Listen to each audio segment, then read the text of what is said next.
Anugerah dari Tuhan Yesus Kristus, kasih setia Allah Bapa, itulah kiranya menyertai kamu sekalian. Amin. Firman Tuhan di pagi hari ini tertulis di Mazmur pasal 19 ayat 15. Mudah-mudahan Engkau berkenan akan ucapan mulutku dan renungan hatiku ya Tuhan, gunung batuku dan penebusku. Demikian pembacaan firman Tuhan. Selamat pagi dan salam sejahtera untuk kita semua. Bapak Ibu saudara terkasih, jika pohon dikenal dari buahnya, maka hewan pun bisa dikenal dari suaranya, dan manusia pun bisa dikenal dari kata-katanya atau apa yang dia pikirkan. Antara perkataan, pikiran, dan hati sebenarnya ini sejalan dan tidak bisa dibohongi. Apa yang ada dalam hati, itulah yang akan terucap dari mulut. Ini seperti buah-buahan dan aromanya. Tidak akan bisa disembunyikan karena aromanya itu akan menunjukkan di mana dirinya dan buah apakah dia. Manusia itu adalah makhluk yang unik. Hati, pikiran, dan perbuatan itu akan sejalan. Bahkan meskipun manusia pintar untuk menutupinya, percayalah, itu akan terbukti.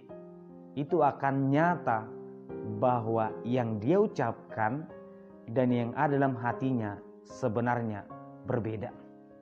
Bapak Ibu saudara terkasih, di pagi hari ini firman Tuhan ataupun pengakuan dari Daud ketika dia berbicara kepada Tuhan, apakah Tuhan berkenan dengan perkataannya dan isi hatinya?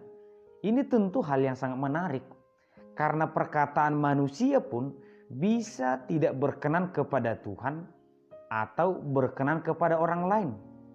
Karena seakan-akan manusia dengan apa yang dia miliki bebas untuk mengucapkan kata-kata, tetapi tidak semua kata-kata itu baik atau membangun ataupun berkenan kepada orang lain ataupun berdampak baik kepada orang lain.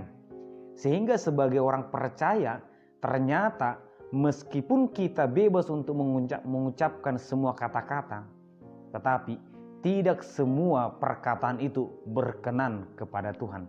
Hal ini juga disampaikan oleh Paulus.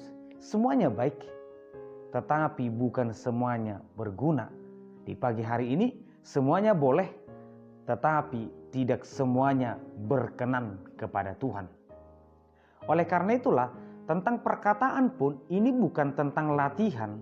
Bagaimana aku melatih mulutku agar berbicara dengan benar, bukan sebatas melatih diri, tetapi bagaimana supaya hati dan pikiran ini benar-benar bersih. Karena dari hati sebenarnya terpancar kehidupan.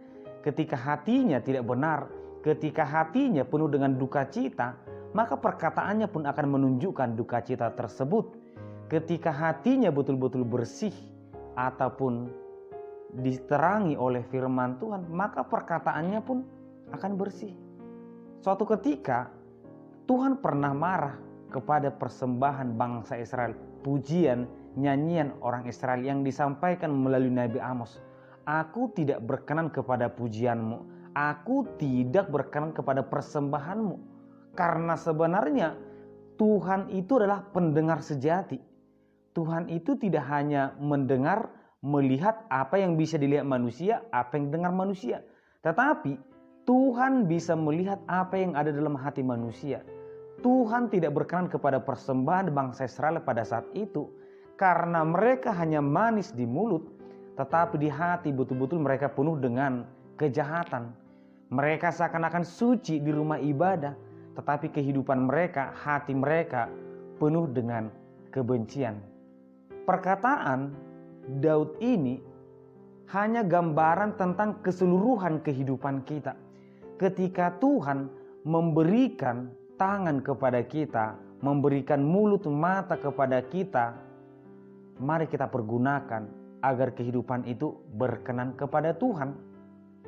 Mengapa Daud bertanya kepada Tuhan? Mengapa tidak bertanya kepada bangsa Israel?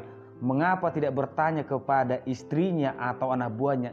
Karena yang menilai kehidupan seseorang itu benar atau tidak bukan manusia, tetapi Tuhan. Kehidupan itu bukan tentang berkenan kepada orang lain, tetapi berkenan kepada Tuhan.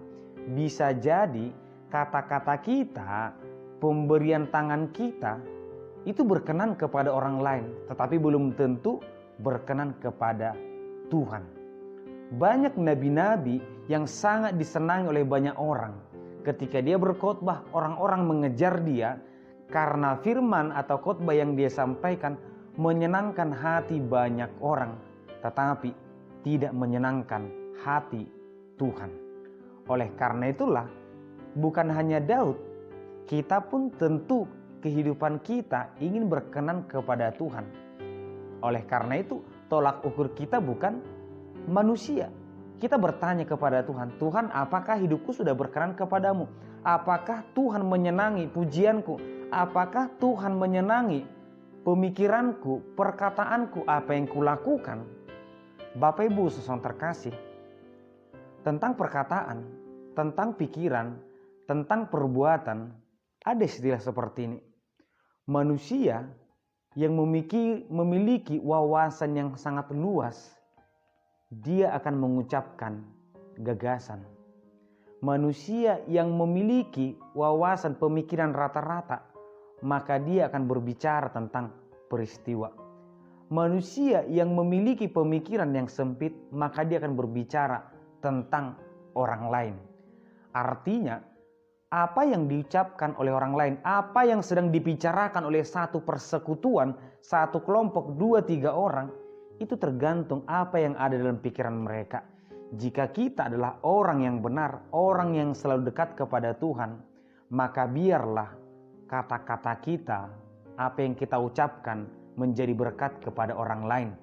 Biarlah ketika kita berbicara, itu menyenangkan Tuhan, menyenangkan orang lain. Biarlah ketika kita menyampaikan sesuatu, itu adalah sesuatu yang berkenan kepada Tuhan. Bapak Ibu saudara terkasih, di pagi hari ini Tuhan mengajak kita, biarlah kehidupan kita berkenan kepada Tuhan. Hanya kepada Tuhan. Ketika kita sudah berkenan kepada Tuhan, maka percayalah kehidupan kita pun akan menjadi berkat kepada orang lain. Tuhan memberkati. Amin, kita berdoa. Terima kasih Tuhan, kami bersyukur untuk firman di pagi hari ini. Tuhan memberikan anugerah terbaik kepada kami. Biarlah kiranya apa yang Tuhan berikan menjadi berkenan kepada Tuhan, berkenan akan kehendak-Mu Tuhan, berjalan dengan baik. Kami menjadi orang yang menggunakan anugerah-Mu untuk tujuan yang baik. Kami berbicara dengan benar, kami berpikir dengan benar, kami berbuat dengan benar. Berkati kami selalu Tuhan, agar kiranya tetap kehidupan kami sesuai dengan kehendak-Mu. Di dalam nama Yesus Kristus kami berdoa. Amin.